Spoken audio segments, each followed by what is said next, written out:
Hey everyone, Kelly here with Burlington Green.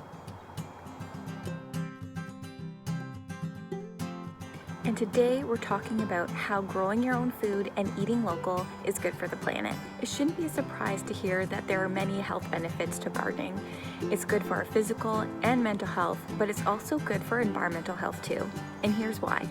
Reduced food miles means less impact. The average meal travels 1,200 kilometers to get from farm to table. We call these food miles. And think about all the resources that go into that too. Growing food at home or in the community drastically reduces these food miles. This is especially true when you can step outside your door to go to your backyard garden, or maybe take a short walk or bike to a local community garden. As food miles decrease, so does the need for a lot of other energy-sucking resources, such as processing, packaging, and refrigeration. 11% of our food's carbon footprint comes from food miles, but how a food is grown makes up 83%. When we grow our own food, we have control over the whole process, which allows us to drastically reduce its impact. Organic practices means chemical and pesticide-free gardens. Most people gardening at home are doing it organically, using natural manure or compost for fertilizer and helping to store carbon in the soil. Organic, chemical-free vegetable gardening is good for wildlife, it's good for soil, water, air, and us. Resourceful gardeners means reduced waste. Vegetable gardening is a great place to practice resourcefulness.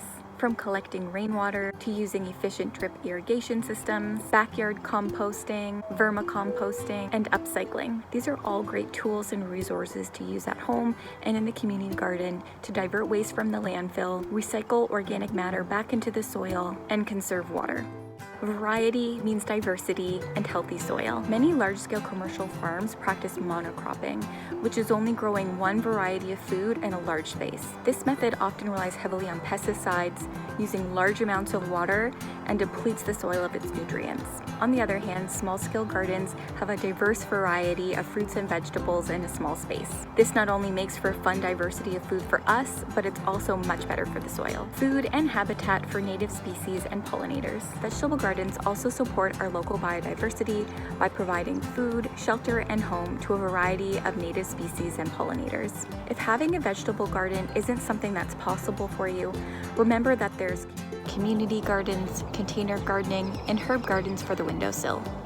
Every little bit counts. And if that's not possible for you either, simply choose local. Visit local farmers markets, support local farmers, or join a local co-op. At the grocery store, pay attention to where foods are coming from. Choose options grown close to home, eat foods that are in season, and choose organic options if possible. Don't forget to choose options free of plastic packaging and bring your own reusable produce bags. We hope you enjoyed this video.